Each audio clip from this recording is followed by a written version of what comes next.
Love can inspire the noblest deeds, but in its shadow lies heartbreak and ruin. In Middle-earth, love is a force both beautiful and terrible, a light that defies darkness, yet often burns too brightly to endure. What happens when love becomes a curse, when sacrifice leads only to sorrow, and devotion demands the ultimate price?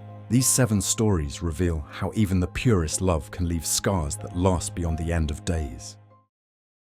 In the dark and silent woods of Nan Elmoth, where the light of the sun barely dared to tread, Eöl, the enigmatic and reclusive dark elf, encountered a vision that disrupted his solitude. Aredhel, the sister of Turgon, wandered into his gloomy realm, her beauty radiant even in the dimmest light. Captivated, Eöl claimed her as his wife, binding her to his world of secrecy and isolation. At first, Aredhel lived in uneasy quietude, but her free-spirited heart rebelled against Eöl's possessiveness. She was no prisoner, and her soul ached for the open lands of her youth. When her son Meglin grew older, Aredhel seized the chance to escape, seeking sanctuary in Gondolin, the hidden city of her brother. Eöl's wrath was swift. He pursued her to Gondolin, defying its secrecy, and demanded her return. But his anger consumed him. In his final act of malice, he cursed his son, inadvertently causing Aredhel's death. With her loss, the dark love Eöl bore turned to nothingness. Executed for his crimes, his story ended in bitterness and failure. This is the tragedy of love twisted by control, a dark reminder of what happens when love becomes possession. But what could be worse than this? For that, we look to the sea. The shores of Numenor were no stranger to romance, but the tale of Aldarion and Erendis unfolded as a tragedy of opposing dreams. Aldarion, the adventurous mariner prince, and Erendis, a noble woman of elegance and pride, fell deeply in love. Yet even on their wedding day, the shroud of Aldarion's passion for the sea loomed over them. At first, Erendis believed she could weather his absences, waiting patiently for his return from voyages to the far reaches of Middle-earth. But as years passed, her patience wore thin. Aldarion's heart was torn between his wife and the call of the waves, and Erendis, left to raise their daughter alone, grew bitter. Their love, once a beacon of hope, became a chasm of resentment. Erendis' sorrow hardened into disdain for Aldarion's obsession with the sea, and their marriage fractured. When Aldarion returned from a long voyage to find his family estranged, he realized too late the cost of his wanderlust. Their story ends, not with fiery destruction, but with a cold distance, a love eroded over time by the relentless pull of opposing desires. From the tides of the sea, we now turn to the fires of the heart. High among the hills of Dorthonion, Egnor, a prince of the house of Finarfin, stood watch over the lands. It was here that he met Andrith, a mortal woman of profound wisdom and unmatched beauty. Their love kindled quickly, but beneath its warmth lay the sorrow of inevitability. Egnor loved Andrith deeply, but saw the tragic future before them.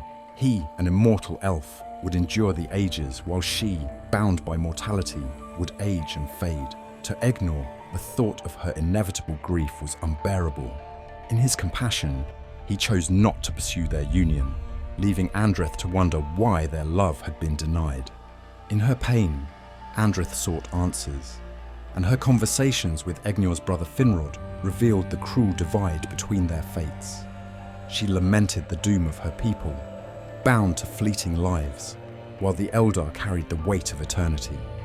Finrod's words offered hope, yet Andrith's heart remained heavy with the love she could never fully share. Their story is a tragedy, not of betrayal or death, but of love denied by fate itself. It is a poignant reminder of the sacrifices made to spare those we cherish. And yet, some sacrifices lead to consequences far darker, such as the pride of a king who dared to challenge fate itself.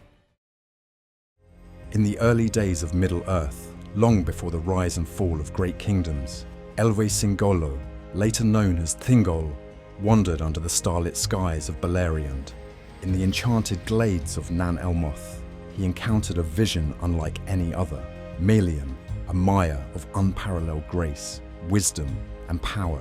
The moment their eyes met, time itself seemed to pause.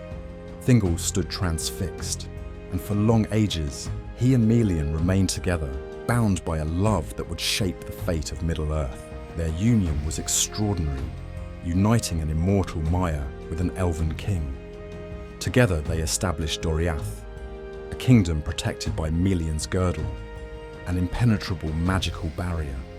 Doriath became a sanctuary, a bastion of peace and prosperity in a world increasingly darkened by Morgoth's shadow. Thingol and Melian ruled as equals, their love a source of strength and wisdom, but tragedy began to seep into their story through the cracks of pride. Thingol's obsession with a Silmaril, one of Feanor's cursed jewels, became his undoing. When Beren and Lúthien succeeded in retrieving a Silmaril, Thingol's desire for the jewel clouded his judgment. He demanded it be set into the Norglamir, a necklace of dwarven craftsmanship, sparking a bitter conflict with the dwarves. In his arrogance, Thingol underestimated the dwarves' wrath. They murdered him in his own halls, leaving Melian stricken with sorrow. Her divine power faded, and she withdrew from Middle-earth, leaving Doriath vulnerable to its eventual ruin. The once thriving kingdom crumbled, and their love, at one time a symbol of unity and strength, was overcome by loss and destruction. Thingol and Melian's story is a tragic reminder of how pride can corrupt even the most enduring love, and how grief can unravel even the strongest bonds. From this tale of pride and loss, we now turn to a love that defied mortality itself.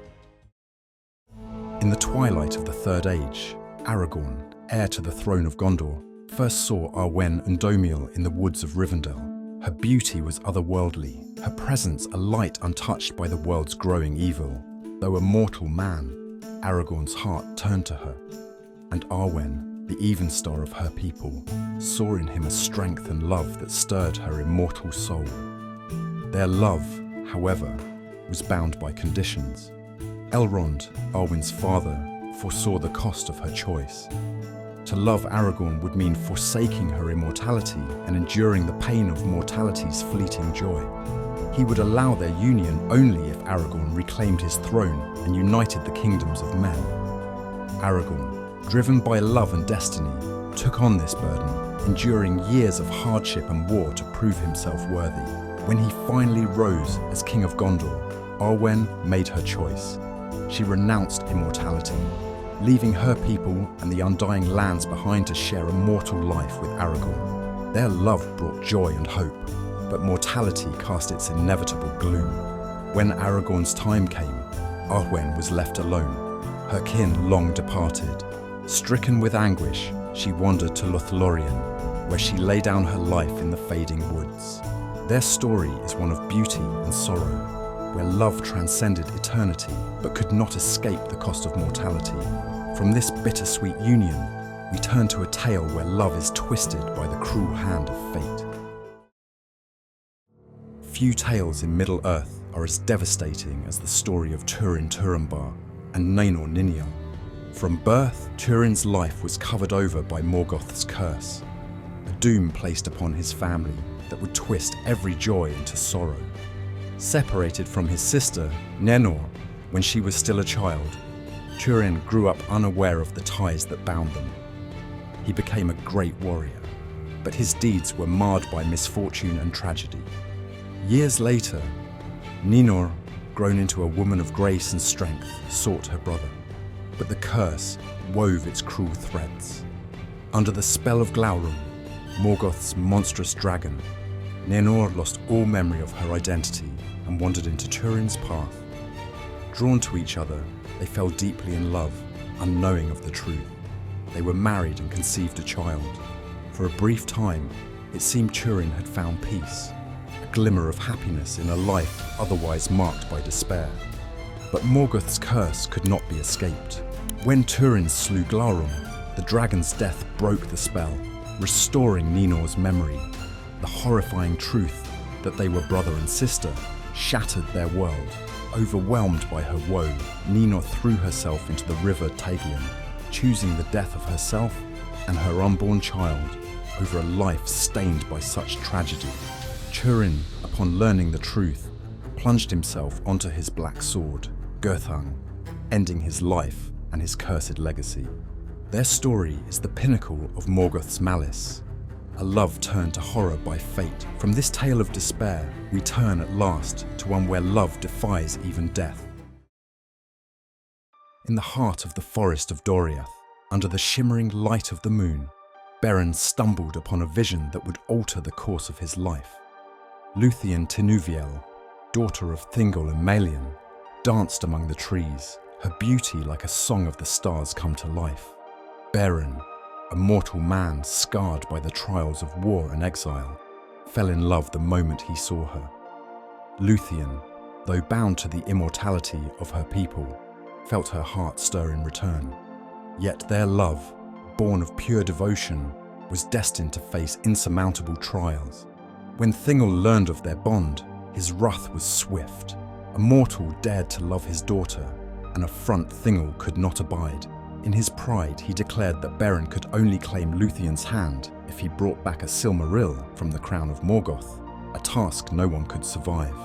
But in his rage, Thingol revealed his own hypocrisy. He too had wed across boundaries, taking Melian and Maya as his queen. Yet, blinded by pride and fear, he failed to see the parallels between his own love and the bond between Beren and Lúthien. Undeterred, Beren set out on the impossible quest. Lúthien, defying her father, joined him, and together they faced terrors few could endure.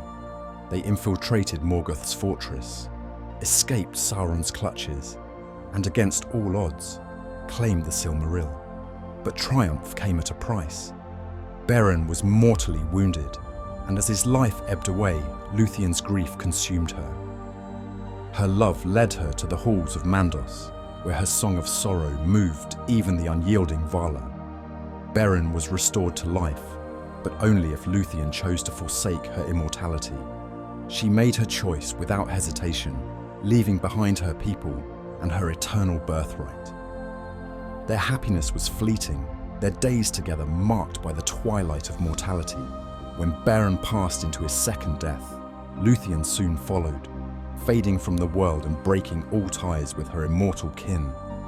Thingol, who had sought to protect his daughter, instead became a player in the tragedy that claimed her. Their story is one of love's ultimate sacrifice, not a tale of triumph, but of profound loss. A fleeting union that defied gods and kings, but was inevitably consumed by the cruel march of time.